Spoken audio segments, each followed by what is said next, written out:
Shalom. Ya, apa kabar? Luar biasa. Karena Tuhan begitu luar biasa di dalam kehidupan kita. Dia tidak pernah meninggalkan kita sedetik pun, tidak pernah. Cuma kita kadang-kadang suka merasa aja, merasa bahwa Tuhan tinggalin kita. Padahal Dia nggak pernah tinggalin. Dia selalu ada. Cuma kita yang tidak mau bekerja sama dengan Dia. Kita yang tidak mau minta tolong dari Dia. Makanya kadang-kadang kan kita suka nyalain Tuhan. Padahal Tuhan ada terus dalam hidupmu. Hari ini kamu ada, semua karena anugerah. Semua karena kasih setia Tuhan. Kita ada semua karena Tuhan. Bukan karena kita, bukan karena kekuatan kita. Bukan karena apa yang kita buat. Bukan karena kita hebat, bukan karena kita pintar. Bukan karena kita banyak duit, bukan karena kita banyak harta, bukan karena segala-galanya, enggak. Tapi semua karena Tuhan. Amin. Nah, dying for self, bicara tentang hari ini kita bicara ini, tema ini mati untuk diri sendiri. Ini tema yang sangat-sangat berat bagi kita semua sebenarnya. Karena saya tahu saudara, mematikan kedagingan itu enggak mudah. Ya, mematikan ego kita itu enggak mudah. Mematikan kesombongan kita itu enggak mudah. Mematikan keangkuhan kita itu enggak mudah. Betul kan? Enggak mudah untuk mematikan semuanya. Tapi hari ini kita belajar supaya kita mengerti apa yang harus kita lakukan supaya kita bisa mematikan kedagingan kita. Kita bisa mati terhadap diri kita. Kita bisa mati terhadap kedagingan kita. Kita bisa mati terhadap keangkuhan, keegoisan, kesombongan. Semuanya kita bisa matikan. Karena sebenarnya ketika kita dilahirkan, itu sempurna, nggak ada sombong, nggak ada angku. Nggak ada sama sekali itu. Karena dosa yang masuk dalam hidup kita buat itu. Buat kita sombong, buat kita angku, buat kita nggak peduli dengan orang lain. Padahal waktu kita diciptakan, semuanya baik. Saudara dan saya nggak akan sombong, nggak akan angku. Tapi karena dosa yang membuat kita semua seperti itu. Amin saudara? Iya, karena dosa makanya kita jadi angku, kita jadi sombong, kita jadi egois. Kita nggak mau buang semua yang ada dalam diri kita. Tapi kita mau melakukan apa saja yang kehendak kita dalam hidup kita. Nah saudara, hari ini kita belajar tentang ini, dying for self. Jadi hidup ini tuh gini, saudara harus sadar, kita semua harus sadar, kita harus tahu bahwa kita tanpa Tuhan tidak bisa buat apa-apa.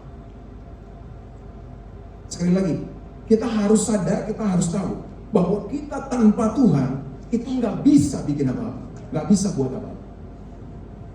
Bapak Ibu pikir hari ini saudara sukses karena saudara? Enggak.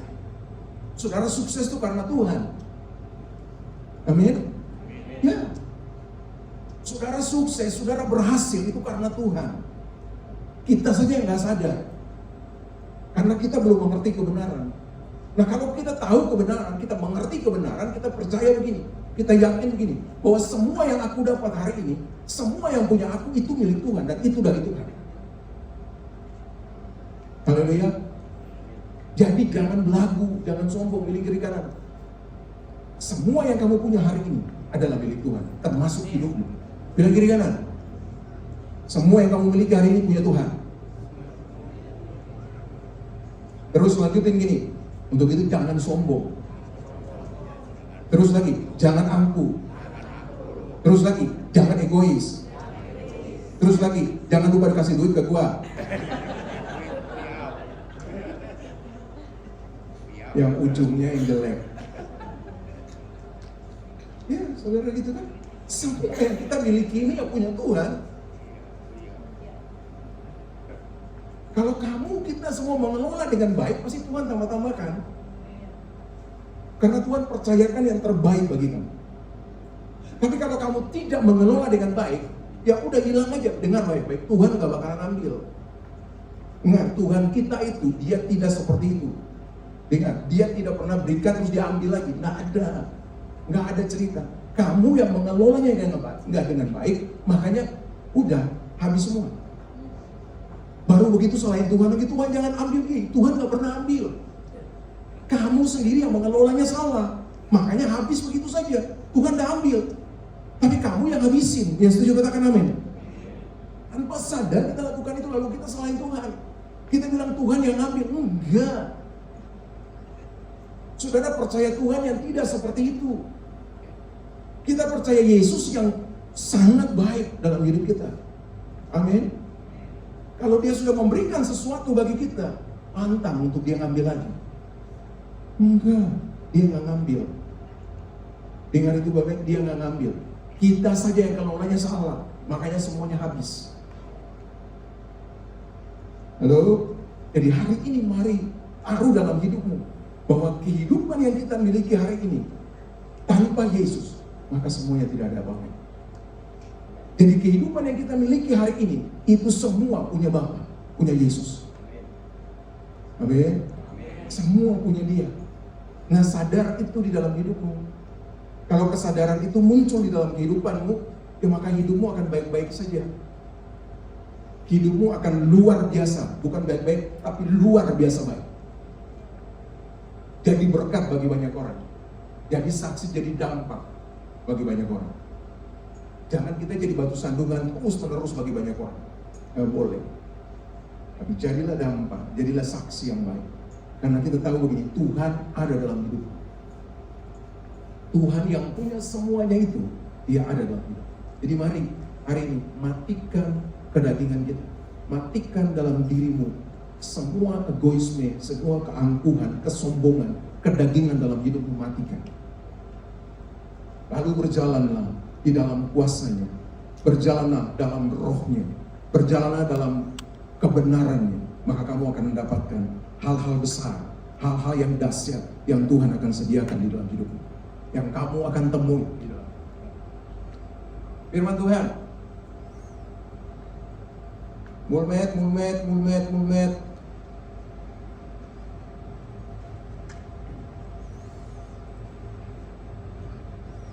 Markus pasal 4, 30-32. Katanya lagi, dengan apa kita membandingkan kerajaan Allah itu? Atau dengan perumpamaan manakah hendaknya kita menggambarkannya? Hal kerajaan itu seumpama biji sesawi yang ditaburkan di tanah. Memang biji itu yang paling kecil daripada segala jenis benih yang ada di bumi. Tetapi apabila ditaburkan, ia tumbuh dan menjadi besar daripada segala sayuran yang lain dan mengeluarkan cabang-cabang yang besar, sehingga burung-burung di udara dapat bersarang dalam naungannya. Saudara, kita mau kan semua gini, jadi berkat bagi banyak orang. Seperti ini, seperti pohon ini. Dia jadi berkat bagi siapa? Bagi burung-burung di udara yang bisa bersarang di situ. Padahal kita bilang ini benihnya kecil banget, biji sesawi itu kecil banget. Nah, kenapa begini? Saya berpikir gini, kenapa sih sampai Tuhan kasih perumpamaan setiap kali dengan ini? Kerajaan Allah seperti benih, seperti biji yang kecil. Kenapa sih nggak pakai yang gede aja gitu? Kenapa nggak pakai yang besar aja, tapi kenapa pakai yang kecil? Karena Tuhan mau tunjukkan begini, bahwa sesuatu yang kecil dari Allah, sesuatu yang kecil dari Allah, yang datang dari Allah, itu bisa mengubah dunia. Yang setuju katakan amin. Sesuatu yang kecil saja dari Allah itu bisa mengubah dunia. Oh, tapi jangan dulu, coba kita lihat. Kalau imanmu sebesar biji sesawi saja, engkau bisa memindahkan. Baca Alkitabnya di rumah. Halo. Kalau imanmu sebesar biji sesawi saja, engkau bisa memindahkan. Benar, gunung atau rumah? Gunung atau danau? Mana yang benar? Ayo, danau, rumah atau gunung? Ya, kalau iman sebesar biji sesawi saja, engkau bisa memindahkan gunung. Coba lihat, yang kecil dari Allah, potensi yang kecil dari Allah yang kita bisa pergunakan, itu bisa berdampak besar bagi dunia ini, bahkan bisa mengubah dunia ini. Makanya dibilang gini, kalau dengan apa hendak kita membandingkan kerajaan, atau dengan perumpamaan manakah hal kerajaan itu seumpama biji sesawi yang kecil. Ingat, biji sesawi yang kecil. Tapi dengar baik-baik saudara, biji sesawi itu harus disesuatukan dulu, baru dia bisa berfungsi dengan baik, dia bisa bertumbuh. Amin. Yang harus dilakukan apa? Biji itu harus ditanam. Dia harus mati dulu, baru dia bertumbuh. Baru bukan lagi, kalau dia sudah bertumbuh, dia berbuah banyak, bukan lagi biji yang kecil, tapi dia akan ada berjuta-juta biji yang banyak. Itu artinya apa? Dia bisa memberkati, dia bisa jadi dampak bagi banyak orang. Jadi, kalau kita dapat sesuatu yang kecil, kita harus mematikan ini. Kalau kita dapat potensi Allah yang besar dalam kehidupan kita, saudara dan saya harus mematikan semua kedagingan, semua potensi dirimu yang tidak sejalan dengan Tuhan. Baru engkau lihat, Tuhan akan bekerja luar biasa dahsyat. Baru engkau akan berbuah, engkau akan bertumbuh dan berbuah. Tapi kalau engkau dapat itu, lalu engkau manusia, engkau kedagingan, engkau melebihi itu tidak akan berfungsi. Biji itu tidak akan berfungsi, karena dia tidak mati. Karena kita tidak mematikan kedagingan kita. Haleluya. Jadi kita harus mematikan kedagingan kita. Dia bilang begini, Tuhan, ada yang bilang ini, Tuhan kok cuma bisa jadi asal, bisa salaman sama orang aja sih. Kok itu yang Tuhan kasih? Kalau kita pergunakannya itu, matikan kedagingan kita. Orang-orang asal itu benar-benar harus rendah hati. Amin. Haleluya. Bukan hanya aset, semua pelayan Tuhan harus rendah hati, harus murah hati. Kalau kita mematikan semuanya, saudara, lalu potensi Allah muncul dalam hidup kita. Kita bekerja sama dengan kekuatan Allah. Wow, itu dahsyat.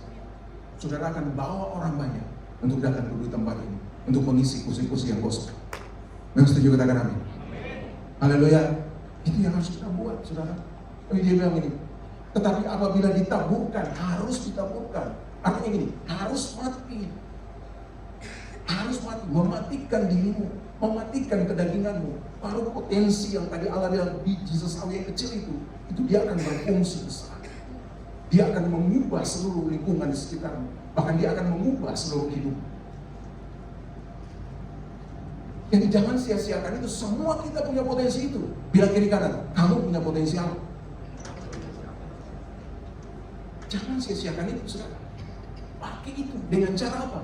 Matikan semua kedagingan, matikan semua keegoisan, matikan semua keangkuhan dirimu, matikan semua diri dalam diri.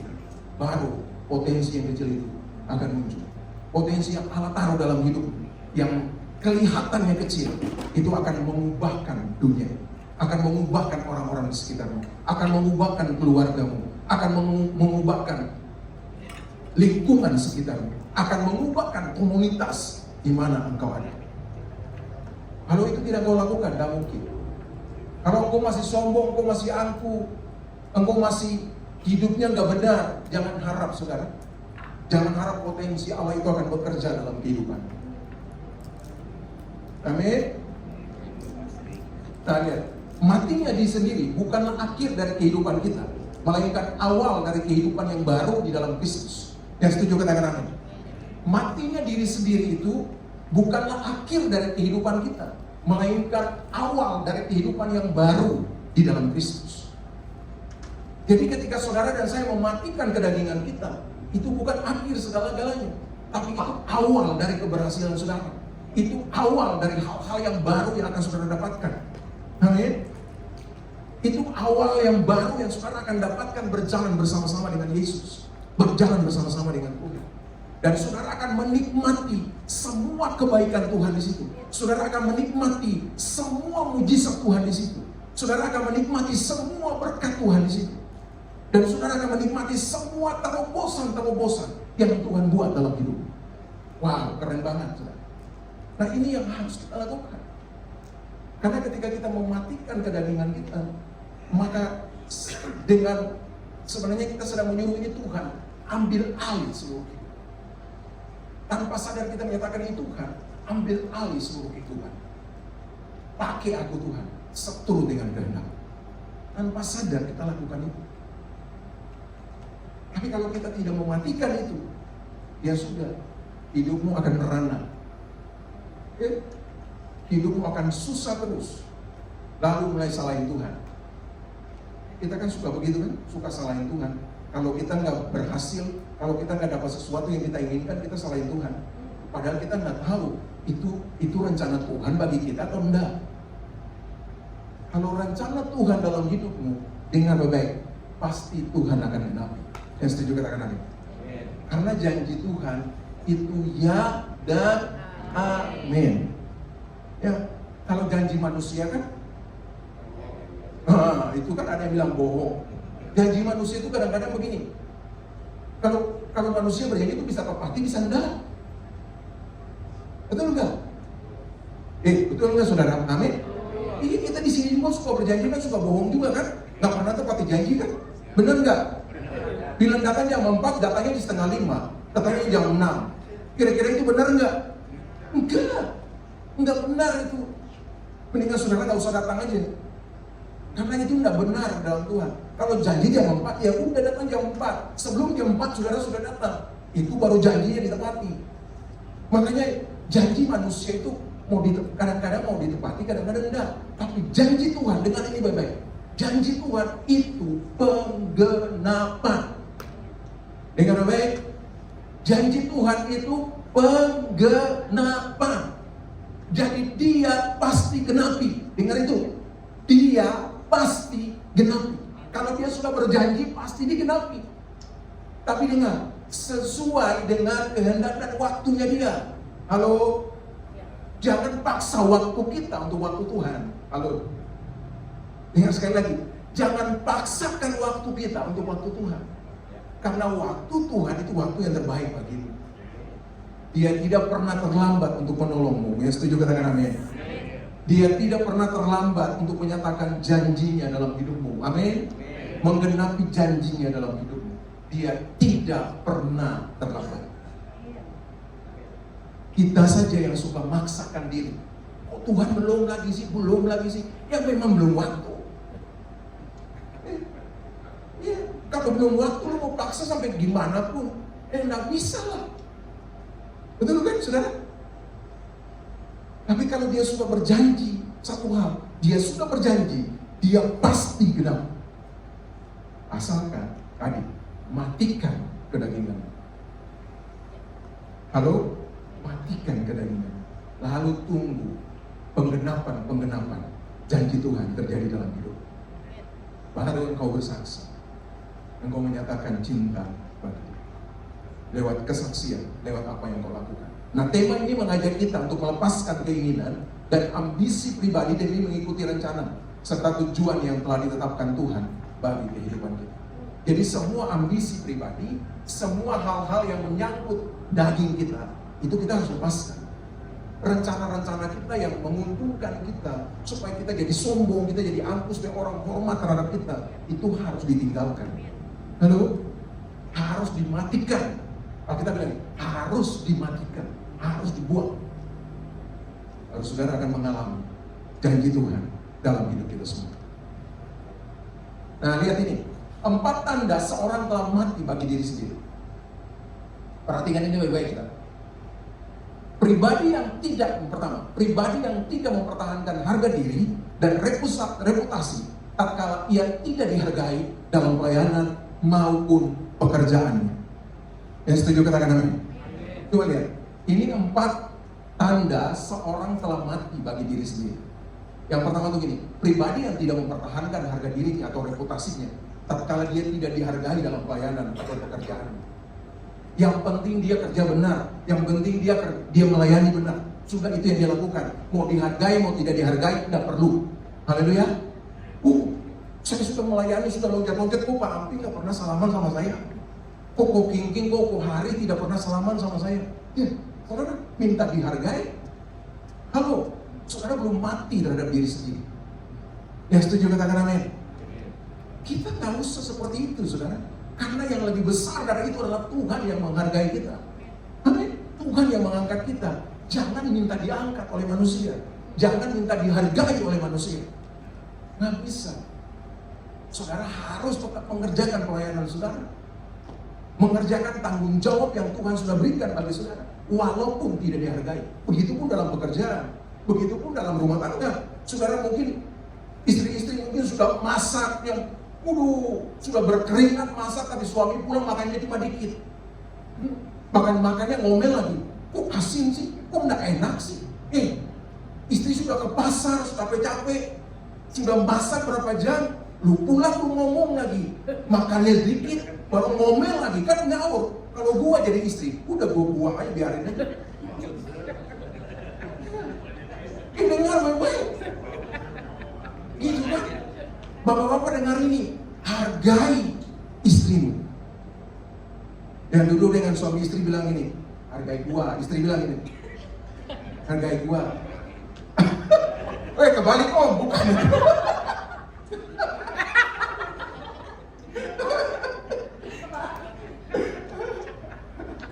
Ya, istri harus begitu. Harus menghargai. Sama juga istri-istri begitu kan? Tadi kan suami, nah sekarang istri. Ya. Kalau suami sudah pulang capek-capek, ya hargai dong. Dia baru pulang kerja, kasih minum ke, yang manis-manis kasih gitu ya.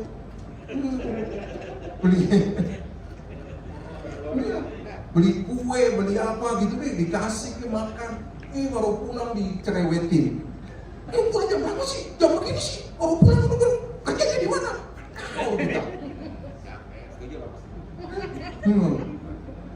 Kan kacau kita. Harus menghargai. Yang setuju katakan amin. Walaupun engkau tidak dihargai di rumah, tapi kerjakanlah di dalam kebenaran. Tanggung jawabmu. Yang setuju katakan amin. Karena Tuhan yang memberikan penghormatan, Tuhan yang memberikan penghargaan kepadamu. Yang setuju katakan amin. Haleluya. Jadi mari saudara, jangan apa? Jangan tidak dihargai terus monyong mulutnya.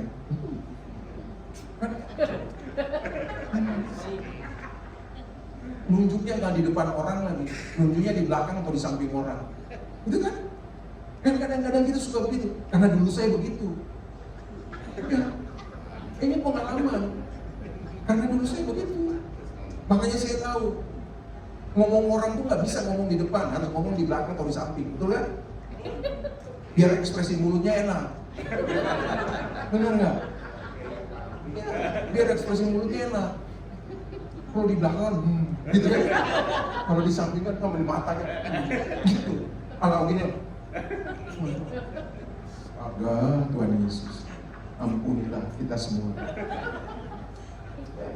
Jadi itu saudara, ini pribadi yang kita tidak mempertahankan harga diri kita, walaupun kita tidak dihargai. Haleluya. Karena yang memberikan penghargaan itu bagi kita adalah Yesus Tuhan. Berikan tepuk tangan bagi dia. Yang kedua gini, pribadi yang tidak merasa berhak menerima upah atau penghormatan sekalipun telah berjerih lelah lebih dari orang lain. Kan kadang-kadang kita suka gitu juga. Dalam pekerjaan, dalam pelayanan, dalam keluarga juga begitu. Ya kan? Kalau kita sudah kerja lebih banyak dari orang, kita minta penghormatan. Ya, kita minta penghormatan. Kalau tidak dihormati, ya udah, semuanya dibuang. Ya. Betul kan? Dia nggak mau lagi kerja, dia nggak mau lagi bikin sesuatu. Padahal salah kita. Sekali lagi saya bilang, penghormatan, keagungan itu datang dari Bapa. Itu lebih mantap daripada manusia. Amin. Manusia bisa menghormati kamu detik ini, detik berikutnya dia bisa jatuhkan kita. Dia bisa ngomong kita. Haleluya. Dia bisa nuduh kita yang macam-macam. Tapi Tuhan yang saudara dan saya percaya tidak seperti itu. Dia tetap menghargai saudara. Walaupun mungkin dalam pekerjaan saudara ada yang saudara lakukan salah mungkin, atau mungkin belum maksimal, dia tetap menghargai. Dia tetap memberikan penghormatan bagi kita. Dan setuju kita katakan ini? Jadi jangan minta dihormati. Udah kerja saja sesuai dengan kebenaran yang Tuhan, tanggung jawab yang Tuhan kasih dalam hidup kita. Itu kita sudah matikan semua kedagingan kita. Haleluya. Yang ketiga, pribadi yang telah menyerahkan seluruh hidup dan miliknya sebagai korban persembahan kepada Raja di atas segala raja, yaitu Yesus Kristus Tuhan. Itu yang tadi saya bilang, bahwa semua milik kita ini punya Tuhan. Men, semua milik kita ini punya Tuhan. Jadi kita harus memberi untuk persembahan bagi Tuhan. Haleluya. Memberinya gimana Pak? Ya udah, kamu tahu, kita semua tahu bahwa semua milik kita itu milik Tuhan. Persembahkan itu bagi Tuhan dalam arti begini, Tuhan, aku bersyukur bahwa semua yang aku miliki ini punya Engkau. Pakai ini untuk kemuliaan bagi nama. Dan kadang-kadang orang berpikir ini itu punya gua kok. kau tangkap aja, dan bisa saudara. Lama-lama habis yang tadi saya bilang. Karena potensi Tuhan harus dikerjakan. Karena milik Tuhan harus dikerjakan sesuai dengan kebenaran. Itu akan bertambah. Tapi kalau kebenaran berkat Tuhan yang kita dapat, lalu kita kerjakan salah, itu lama-lama akan habis. Sekali lagi, semua berkat yang Tuhan kasih dalam hidupmu harus pergunakan sesuai dengan kebenaran. Itu akan bertambah dan berkelimpahan. Tetapi semua berkat yang kamu dapat dari Tuhan, lalu kamu pakai salah, pakai tidak sesuai dengan kebenaran, dengan lama-lama semuanya itu akan habis. Yang setuju katakan amin. Yang setuju katakan amin. Iya, pasti habis. Cobalah. Coba gini, kamu punya uang banyak, terus kamu pakai kemana? Ke diskotik, kemana-mana begitu, hambur-hamburkan uang. Lama-lama habis kan. Uangnya habis, kamu mati lagi di situ. Oh, itu kan? Ngobat, narkoba, semua di situ kamu lakukan. Apa yang kamu bisa lakukan? Lama-lama kamu mati di situ. Nah, kita tidak boleh seperti itu. Haleluya. Kita tidak boleh seperti itu. Pakai semua berkat Tuhan itu di dalam kebenaran untuk memuliakan Dia, untuk meninggikan Dia, supaya semua berkat itu menjadi berlipat kali ganda, berkelimpahan di dalam hidupmu. Haleluya. Berikan tepuk tangan bagi Dia. Yang terakhir ini, yang keempat, pribadi yang taat seperti yang dicontohkan Tuhan Yesus bagi kita. Ia taat bahkan sampai mati di kayu salib. Yang setuju katakan amin. Coba lihat, kita harus taat seperti Yesus taat. Hari ini adakah ketaatan di antara kita? Di dalam hidup kita? Benar? Kita sadar, kita harus evaluasi diri kita sendiri. Apakah kita sudah taat melakukan kehendak Tuhan dalam hidup kita atau belum? Karena ketaatan itu akan membawa kita kepada pemulihan.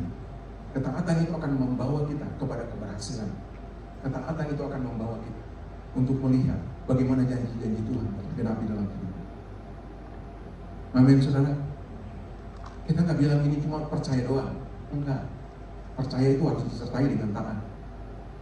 Ya, kita percaya tapi kita juga taat untuk melakukan firman Tuhan.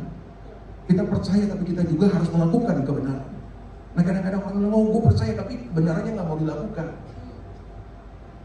Apa yang Yesus sampaikan itu nggak mau dilakukan. Ya nggak bisa. Kita tidak akan bisa berhasil.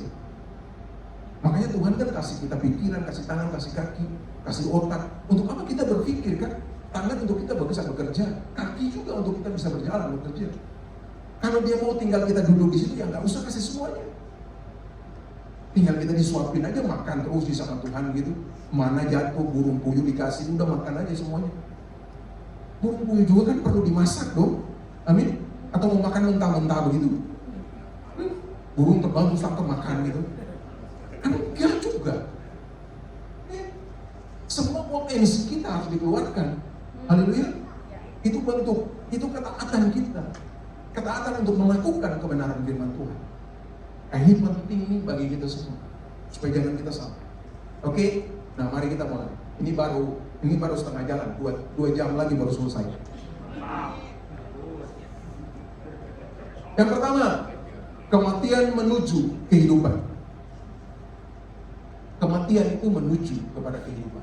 Yohanes pasal 8, 30-32, dia bilang gini, hai orang bodoh, apa yang engkau sendiri taburkan tidak akan tumbuh dan hidup kalau ia tidak mati dahulu. Tetapi Allah memberikan kepadanya satu tubuh seperti yang tidak dikehendakinya. Seperti yang tidak dikehendakinya. Ia memberikan kepada tiap-tiap biji tubuhnya sendiri. Coba kita lihat. Dia bilang gini, hai orang bodoh, apa yang engkau sendiri taburkan tidak akan tumbuh dan hidup. Dengan semua orang bisa nabur. Mau orang bodoh ke, mau orang bejat ke, mau orang apa ke, semuanya bisa nabur. Semuanya bisa nabur. Tapi persoalan tumbuh nanti dulu. Persoalan tumbuh nanti dulu. Persoalan tumbuh, apakah kamu sudah mematikan kedaginganmu atau belum? Dengar, benih itu, benih itu harus mati dulu. Harus ditanam dulu di tanah, baru dia bertumbuh. Haleluya. Kalau dia tidak bertanam di tanah, dia tidak mati dulu, dia tidak akan bertumbuh. Sekarang kamu tabur, tapi motivasi hati kamu salah, tidak benar.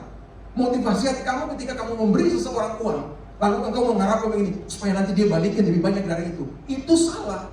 Itu bukan kamu nabur. Itu kamu tidak mati. Haleluya. Kedagingan kamu gak mati. Justru motivasi kamu yang salah. Kalau kamu nabur, ya makanya nabur dengan benar. Nabur karena kamu sudah diberkati. Yang setuju katakan amin. Nabur karena kamu sudah diberkati. Bahkan dia bilang ini, hai orang bodoh, apa yang engkau sendiri taburkan tidak akan tumbuh dan hidup kalau ia tidak mati dahulu. Artinya gini, matikan dulu kedaginganmu, matikan dulu motivasi hatimu yang salah ketika kamu nabur. Halo, jangan nabur begini supaya orang menghormati kamu.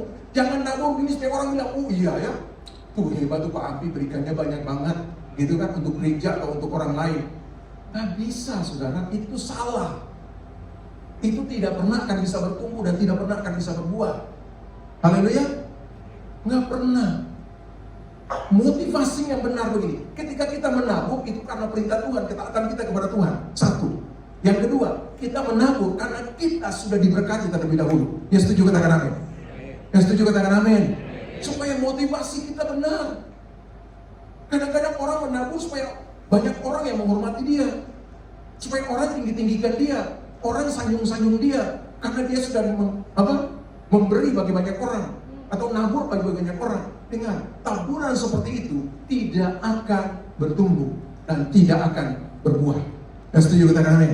Makanya dia bilang ini, orang bodoh. Orang bodoh kalau kita menabur tanpa kita punya motivasi yang benar, itu bodoh namanya. Ya, itu tolol, ya lebih dari itu. Tolol. Salah. Jadi kita menabur harus punya motivasi hati yang benar. Kita menabur karena kita sudah diberkati. Kita menabur karena ketaatan kita kepada firman Tuhan. Baru itu akan bertumbuh dan menjadi besar dan menjadi dampak bagi banyak orang. Saudara dan saya pasti diberkati. Yang setuju katakan amin. Yang setuju katakan amin. Haleluya. Itu penting, saudara. Jadi dia, tetapi Allah memberikan kepadanya satu tubuh seperti yang tidak dikehendakinya. Dia memberikan kepada tiap-tiap biji tubuhnya sendiri.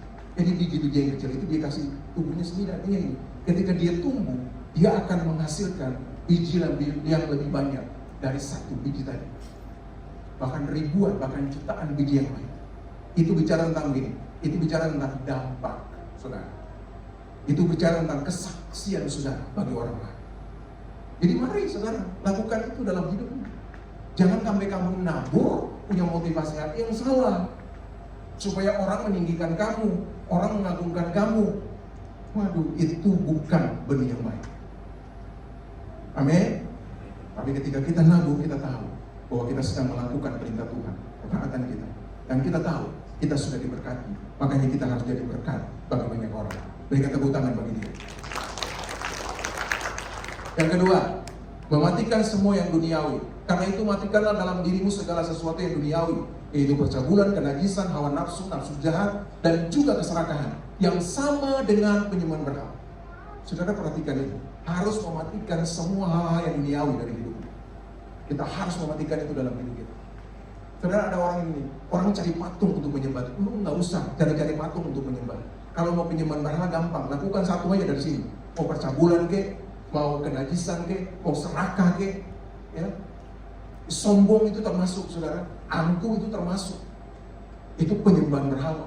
Jadi kamu melakukan salah satu dari sini saja, itu sudah penyembahan berhala.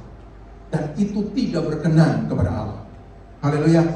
Kalau saudara serakah, sudah dapat sedikit mau tambah banyak lagi, ya, mau punya orang lain, itu serakah namanya. Nah itu saudara sudah menyembah. Itu penyembahan berhala namanya. Halo. Nah kita nggak mau kan seperti itu. Ada orang yang bikin patung terus dia menyembah. Nah dulu waktu saya layani Om Amin kan, gitu kan. Patung-patung banyak yang kita bakar ya Om ya. Om Amin kan suka menyembah gitu. Tapi sekarang dia hidup di dalam Tuhan. Dia menyembah Raja di atas segala raja, Yesus Kristus Tuhan. Haleluya. Tapi sekarang dia bisa hidup panjang umur, semua karena anugerah Tuhan. Iya. Kalau tadi nggak bertobat ya nggak tahu sekarang di mana Om ya. Jadi itu. Jadi kita lihat saudara, Kalau saudara lihat, saudara harus mematikan semua yang duniawi. Karena semuanya itu bentuk dari penyembahan berhala.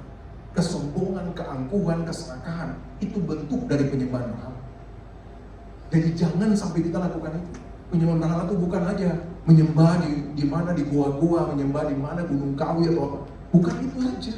Saudara bisa menyembah di sini juga dengan apa? Dengan gaya hidup saudara, dengan karakter saudara yang sombong, yang angkuh. Itu penyembahan berhala.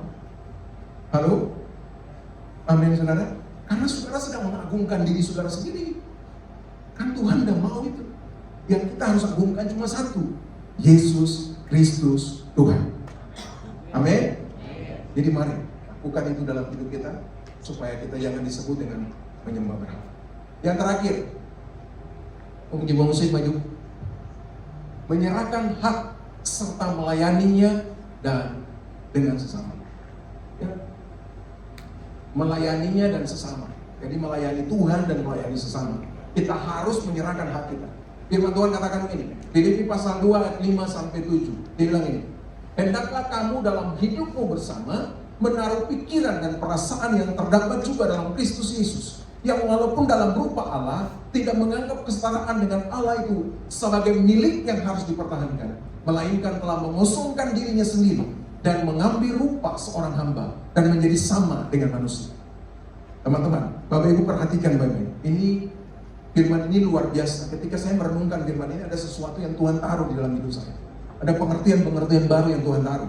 Dia bilang gini, hendaklah kamu dalam hidupmu bersama. Garis kata bersama. Garis bawahi kata bersama. Kata bersama itu bukan kamu seorang diri, tetapi kamu sedang dengan orang lain. Kamu sedang dengan orang lain. Entah itu dengan komunitas kamu, dengan keluarga kamu, atau orang di gereja, atau di mana saja. Lalu dia bilang begini, menaruh pikiran dan perasaan yang terdapat juga dalam Kristus Yesus. Jadi ketika kita bersama, harus taruh pikiran kita sama dengan Kristus. Harus taruh pikiran kita sama dengan Kristus. Seperti apa pikiran Kristus? Dia gini, yang walaupun dalam berupa Allah, tidak menganggap kesetaraan dengan Allah itu sebagai milik yang harus dipertahankan. Wow. Dia bilang begini, kalau kamu bersama hari ini, dengan hak kamu harus buang. Entah itu kamu orang levelnya lebih tinggi daripada teman yang kamu dengan dia, atau yang bersama dengan dia. Walaupun kamu level lebih tinggi daripada dia, tetapi kamu harus turunkan, kamu harus buang hak itu. Sama seperti Yesus. Yesus dia Allah yang rela datang ke dalam dunia. Ketika kita bersama-sama, kita harus lakukan itu. Jangan katakan begini, oh saya level lebih tinggi dari kamu, makanya saya harus begini-begini. Tidak bisa saudara, tidak akan nyambung dan akan bermasalah di sana. Kita harus membuang hak itu.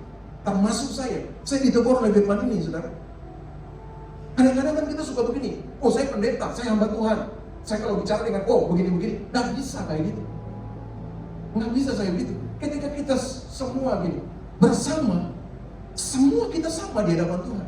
Karena itu pikiran Yesus. Pikiran Yesus begini, dia yang tadinya tinggi, dia harus jadi rendah karena kita. Nah itu yang harus kita lakukan. Hari ini kamu bilang begini, oh aku lebih kaya dari dia, jadi aku biarin aja dia begitu. Nggak bisa saudara. Kalau kita bersama, kita harus levelnya lebih sama. Jadi kita harus menurunkan kita. Hak kita itu harus kita lepaskan. Hak kita itu harus kita lepaskan. Entah itu level yang lebih tinggi, kekayaan dan segala macam. Nggak bisa. Di dalam Tuhan, dalam pemikiran Yesus, kita semua sama. Yang setuju katakan amin. Itu baru kita akan lihat bahwa ada perkembangan-perkembangan yang luar biasa. Akan ada banyak perkara-perkara besar, perkara-perkara ajaib yang Tuhan akan kerjakan dalam komunitas kita. Amin. Termasuk di keluarga. Termasuk di keluarga. Kadang-kadang kan gitu kan, suami suka bilang, oh aku nih kepala keluarga, dengar aku. Istri yang bilang, iya lu kepala keluarga, kalau gue gak kasih makan kamu mau mati itu. Kan bahaya itu. Betul kan? Sekarang uang semua kasih ke istri, gitu kan? Kan begitu. Karena istri itu bendahara dunia. Istri-istri, ibu-ibu ya, bendahara ya. Betul kan? Semua uang dikasih nggak sama bapak-bapak? Dikasih, benar. Nggak ada disimpan. Hah? Iya, sebenarnya kadang-kadang gitu. Ya sekarang kalau kamu pulang, kamu bilang, oh aku suami, kamu harus menghargai. Iya, statusnya memang suami. ketika dalam kebersamaan, tidak bisa seperti itu. Kalau enggak bisa berantem terus dalam keluarga itu. Haleluya. Tetap istri harus menghargai suami, oke. Ya, istri tetap harus menghargai suami sebagai kepala. Betul, itu harus menghargai. Tetapi dalam pelaksanaannya, kita harus tetap saling mengasihi. Ini sama seperti Kristus mengasihi jemaat. Dengar baik, Kristus mengasihi jemaat, bahkan mati untuk jemaat. Suami-suami berani mati nggak untuk istri? Saya tanya sekarang, berani nggak mati untuk istri? Berani. Itu kan, kalau nggak tanya cepat, kalau nggak tanya lama-lama mah nggak jawab dia. Harus ada penekanan dulu baru jawab. Itu jawabnya karena terpaksa itu. Suami-suami berani mati nggak untuk istri?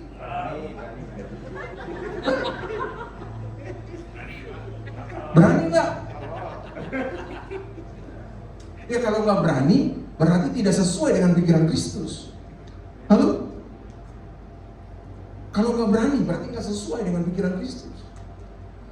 Pikiran Kristus, Dia yang rela datang ke dalam dunia, turun masuk dalam dunia. Walaupun Dia Tuhan, tetapi Dia merendahkan diri. Itu yang harus kita lakukan.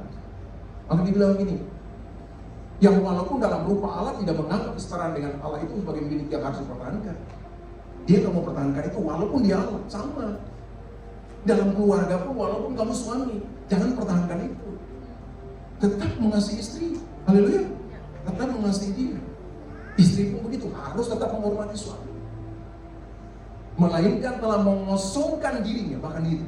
Dia mengosongkan dirinya dan mengambil rupa seorang hamba dan menjadi sama dengan manusia. Jadi dalam kebersamaan, ya dalam kita bersama-sama, dengar, kita harus melepaskan hak kita. Engkau yang kaya, engkau harus melihat orang yang miskin, tetap jajar dengan dia. Engkau yang punya level tertinggi di dalam satu perusahaan atau dalam satu pendidikan atau dalam satu pekerjaan atau dalam satu pelayanan, dengar, dalam kebersamaan kita semua sama di hadapan Tuhan. Haleluya, harus melepaskan hak itu supaya kita akan berjalan menuju ke destiny yang Tuhan taruh di dalam hidup kita. Haleluya. Tuhan Yesus memberkati kita semua. God bless you.